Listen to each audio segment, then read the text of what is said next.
What's going on, guys? Welcome back, and I may be beating a dead horse with this subject, but you may remember that last summer I made a video on seasons 11 through 13 of Ninjago, and why I thought they were such a downgrade from the original 10 seasons of the series Masters of Spinjitzu. I was recommended on that video to check out Season 15, which I was told and had heard was easily the best season that this new production company had created, and it was up there with some of the original seasons of the show. I said I would consider checking it out once it was added to Canadian Netflix, and very recently it was added to Netflix. So I checked it out. I went in with an open mind. I was willing to give it a chance, as I was seasons 11 through 13, and it was abysmally awful. So today I would like to discuss why I thought this new season was terrible, and I may retread some of the material from that original video last year, but back then I didn't know how to write a script, and I said, a lot, so I figured I may as well take this opportunity to make an improved version of that video. Now, I say this in practically every Ninjago video, but I would like to restate the fact that seasons 1 through 10 of Ninjago Masters of Spinjitzu were really an essential part of my childhood, and I legitimately do believe that they still tell really good stories that contain characters who are relatable and grow up with the audience. I think that seasons 8 through 10 are the best of the original series, and that is because they get so much more mature. The series grows up with its audience, and it's actually extremely well written and crafted. I would say that it is my favorite show of all time, honestly. I'm not really a big TV show person, but those original 10 seasons are so influential to my growth as a person.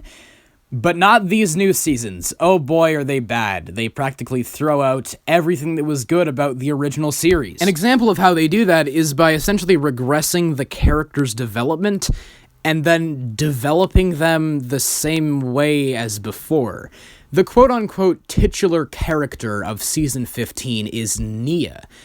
Despite that, they regress her entire character growth at the beginning of the season. I won't deny that in the original 10 seasons, Nia was a fantastic character. She was simply a damsel in distress stereotype in the pilots, but in Season 1 they subvert that by having it be revealed that she is Samurai X, the mysterious lone wolf who has been one-upping the ninja at every turn, and she reveals that her reason for doing that is because she constantly felt neglected and undervalued as a part of the team. So she created this new persona for herself in order to prove that she could still do good without having to rely on others. That's a good message that anyone can take something away from. It's not simply a girl power message, although that is part of it. It's also a message of how you don't have to rely on others to do good. Later in Season 5, Nia is asked to take on the role of the Water Ninja, a role that she's rather unsure about taking on because of how accustomed she's become to the Samurai X lifestyle. She created Samurai X as an outlet to do good, but now the world needs the Water Ninja, and she has to choose between herself and the world, between making the selfless or selfish choice. She's very stubborn and unwilling to accept Wu's teachings in the beginning, but over the course of the season, she learns that depending on others is not a weakness, it can be a strength. She set out to be independent, but she learns to become part of the team. Likewise, in Season 6, she denies her true feelings for Jay for most of the season in fear that she will be perceived as nothing more than his girlfriend. But she learns that loving someone is not a weakness, it is a strength, and that leads to them getting married in Season 10, presumably living happily ever after. Until Season 15, where her powers stop working for some reason, so everyone suggests calling up her mom, who abandoned her for 20 years of her life. I know they try to justify this by saying that they had no other choice, but that's simply untrue. In Season 7 of Ninjago, we are shown Crux, one of the Time Twins, who, keep in mind, at this point in time, did not have powers, threatening Kai and Nia's parents with a freaking sword. They are elemental masters of fire and water. They can kick that guy's ass. but instead they decide to work for him and build weapons for him, abandoning their children in the process. Sorry, Rei and Maya, I don't buy into your bullcrap excuse as to how you were justified to abandon your children. Once Maya appears, she has the audacity to chastise Nia for not accepting different points of view, despite the fact that that was her entire character arc in Season 5, and she attempts to give her life lessons, to which Nia responds by saying that she was able to figure out plenty of life lessons on her own without the advisement of her parents who abandoned her as a child. And when she goes to Wu and Misako to ask for advice about her situation with her mom, Wu tells her that there's very little information known about the power of water. Wait, then how'd you train her in the power of water back in Season 5, dude? Misako then suggests that she talks to Kai, but Nia says she's sure he doesn't like getting pampered by their parents either, but Misako says she doesn't think that's true. When she goes to ask Kai for advice, though, he's just having a grand old time playing video games with his dad, despite the fact that he hated him. Perhaps the only good scene in Season 7 is when Kai, fueled by rage, tracks down his father and nearly kills him, because he had far more vivid memories of their parents disappearing. He had to provide for Nia without them, and he believed at that point in time that they had betrayed the cause, so he had every right to be mad, but I guess they're friends now. Kai should never fully get over that. He was put through some real traumatic stuff, but his dad is cool now, I guess. I don't know why these new seasons try to connect themselves to the older seasons while showing such blatant disrespect for the original stories. I don't even like Season 7, but somehow Season 15 makes the original worst season of the show worse. And it's not even just that, but also the fact that Nia and really every other character are not treated with the respect that they are warranted. There's this really weird interaction between her and her mother, where her mom says, "I had to make a really difficult sacrifice, and I hope you never have to do the same, but sometimes that's just how the cookie crumbles." And then Nia says, "I like soft cookies, not crumbly cookies." Then her mom sighs as if she's talking to a toddler and says, "Someday you'll understand." First of all, they couldn't get any more obvious in their foreshadowing that she'd have to make a sacrifice at the end of the season, which of course she does, because Jay is dying because he inhaled too much water. I'm not kidding. They actually say that Jay is dying because he inhaled water. From what I understand, you can't die from that, but I guess they just needed to write in a reason for why she had to sacrifice herself at the end of the show. And she looks back at him and says, "Tell my mom that I understand now. This is how the cookie crumbles." They're acting like her character never developed over the course of the original 10 seasons and grew into a more mature person. She's literally a married woman. She and Jay are a married couple, but despite that, she's treated like a toddler. And so is Jay. They keep having this weird joke where they're saying, "Jay doesn't wash his underwear," or something, even though he's literally a grown married man. How old are these writers? Are they literal babies? The villain of this season, Prince Kalmar or whatever, is one of the worst villains in the entire Ninjago series. If I were to describe him, I would call him the racist purple squid man, because that's actually what he is. As a matter of fact, the entire plot of this season is a copy-paste of Season 1. There's a purple villain. In Season 1, it was Pythor. In this season, it's Kalmar. They are attempting to resurrect some sort of ancient being by using ancient relics. In Season 1, it was Pythor and the Fangblades trying to resurrect the Great Devourer. In this season, it's Kalmar trying to collect the Storm Amulets or whatever to resurrect Wojira. It's the same plot, and he's not even an intimidating character. My friend made a good point, and that is that he feels more like one of the henchmen that the ninja would fight in the earlier seasons, but he's actually worse. Some of the henchmen actually put up more of a fight than he does. Despite that, they lose multiple fights for no reason, because I guess the plot has to happen, and if they were to use their powers and beat up this rather incompetent fighter, then the season wouldn't happen. But he's not even a sympathetic or understandable character.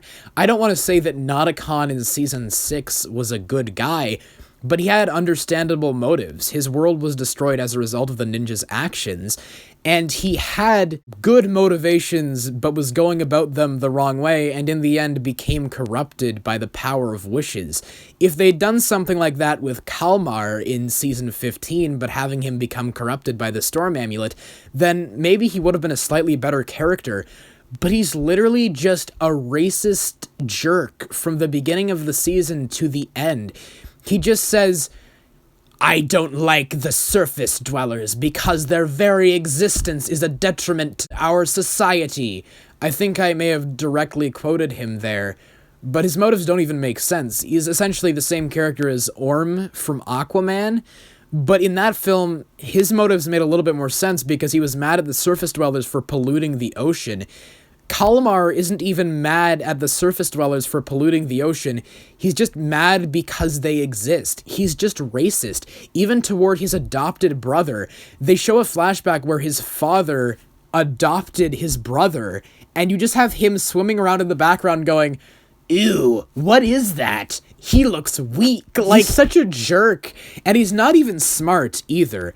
Comparing him to Pythor was actually a smart character. He wormed his way into Lloyd's circle of trust until he got what he wanted, and then he betrayed him. But in this season, Kalmar just straight up murders his father in front of everybody and takes command, and everyone else blindly follows his command for some reason. Not to mention that the very existence of the Merlopians, or whatever they're called, directly speaks to the new creative team's lack of attention to detail and laziness. Because you have Prince Kalmar, this new purple squid-looking guy, and his father's also a purple squid guy, so you'd assume that all of his followers are maybe squids or mermaids or something. No, they're all snakes for some reason, and I looked it up. They directly copied the minifigure model for the snakes from Season 11 and pasted it into Season 15 for no other reason than they were extremely lazy and didn't want to render a new character model. I know that water snakes do exist in real life, but you seriously couldn't come up with anything more unique than snakes again? I can't tell you how many times snakes have been used as the primary antagonist in the Ninjago series. And as I said earlier, the humor in this season is awful. The writers really do feel like they're toddlers. They do not treat the audience with respect. And I'm not going to act like the original seasons of Ninjago are comedy gold or anything. There are some very childish jokes at points, but those seasons also told legitimately good stories that conveyed positive messages, and which had some legitimately funny moments. But the humor in this season consists of, Jay, honey, I need to teach you how to bleach your boxer shorts. Aw, come on. You'll never even hear Cole snoring. Well, maybe a and little. Zane's pirate voice. Look, Brent Miller, I love that guy. If you didn't know, Brent Miller's the voice actor for Zane, and he has a YouTube channel. He's really funny, and I am 99% sure that it was his idea to improvise that, but I'm sorry, man, it's not funny. The pirate Zane thing wasn't funny when it was done back in Season 5, but it was slightly more bearable because Zane didn't like it, and it was something that Jay did because he thought it was funny. But now Zane is deliberately pretending to be a pirate, and it's not funny in the slightest. It's actually painful to watch. And as stated in my video last year, all of the ninja are now completely incompetent buffoons. It's as if them building up all their different skills and abilities over the course of the original 10 seasons was completely pointless, because they use their powers at certain points and I guess forget they have powers at other points because the plot demands it. For example, there's a scene in a submarine where Prince Kalmar shows up and threatens them with his little glowy trident, but literally 4 of the people in the submarine are elemental masters. One of them, Lloyd, is actually descended from Ninjago's version of Jesus Christ himself, but instead they decide to let Kalmar attack them and they just dodge and roll around on the floor even though they could beat this guy up in 5 seconds. And what makes it even funnier is that 5 seconds later, Zane uses his ice powers to put out the fire that Kalmar caused, but he didn't use that same power to freeze them when they attacked them. I will be fair, this was a problem in the original 10 seasons. There were points where the ninja did not use their powers, where it would have been very convenient to do so, but it wasn't as detrimental to the story as it is in this season, particularly when they try to incite tension. For example, in the final episode, Jay starts drowning underwater in his vehicle because there's a leak. So he just starts kicking and punching at the glass. But it's like, bro, you literally have lightning powers. Why don't you shoot electricity into your vehicle and bring it back to life? It's really dumb. Like, they try to incite tension, but there's no tension because these characters have abilities that they can use to get themselves out of these situations, but they choose not to use them for whatever reason. There are also countless plot holes, even from the beginning of the season. In the very first episode, the ninja stop some sort of black market deal out in the middle of nowhere, and they discover that the criminals were selling Vengestone, which, if you didn't know, is one of the few materials in the series that can stop elemental powers from working. They return to Sensei Wu and show him what they found, and he asks, "What's that?" They say, "It's Vengestone," and he says, "Very peculiar. Vengestone has few practical uses. Why would anyone be smuggling Vengestone?" I don't know, dude, because it's one of the few elements in this series that can stop elemental powers from working. You know this. You have been an elemental master for, like, I don't know, 80 years? Like, obviously he would know that information. It's as if the writers are trying to convey exposition, but in a way that doesn't even make sense. If you were to simply rewrite that to be that the ninja walk in, they say, "Sensei Wu, look what we found," and he turns around and asks, "Vengestone? Why would anyone be selling that?" Implying that he's concerned for their safety because of the fact that he obviously knows what Vengestone is. It just shows how the creative team don't care anymore. Moments also just don't make any sense because there's no context surrounding them. For example, in the final episode, Cole arrives in some underwater submersible vehicle, and the other characters say, "Cole, you're back!" But I was just sitting there scratching my head because I didn't know Cole had gone anywhere. Why did they say that? Where did he go? Did he go anywhere? I didn't understand that. And then there's also this other moment where someone destroys King Kalmar's trident or whatever, and as a result of that, he loses control of the giant serpent Wojira, despite the fact that they had never established that the trident is what controls Wojira. I thought the point of the season was collecting the storm amulets, which can reawaken and control Wojira, but I guess his trident now controls Wojira, despite the fact that they never established that beforehand in the season.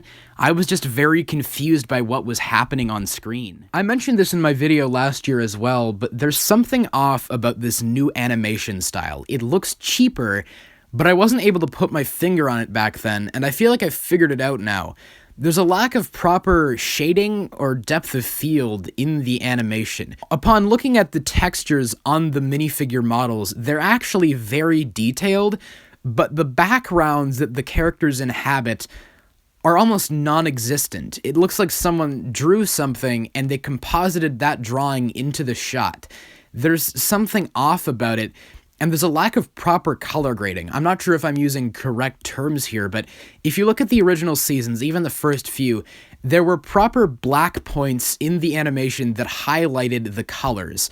But in these new seasons, everything is almost too colorful and bright. There aren't any proper black points in the animation, and as a result, it looks cheaper. I know this is a point of controversy surrounding these new Ninjago seasons, and that is the shortened episode length. If you are unaware of what I'm referring to, the original 10 seasons of Ninjago adhered to a 21 to 22 minute length, but these new seasons contain episodes that are only 11 minutes in length, meaning they do not have as much time to tell the story. That would be fine if they made proper use of said time, But they don't. There are so many episodes that feel like filler or like they don't progress the story, and as a result, the main plot feels extremely underdeveloped and rushed. For example, in one episode, we follow this newspaper delivery girl as she bikes through Ninjago City in the midst of a giant battle taking place.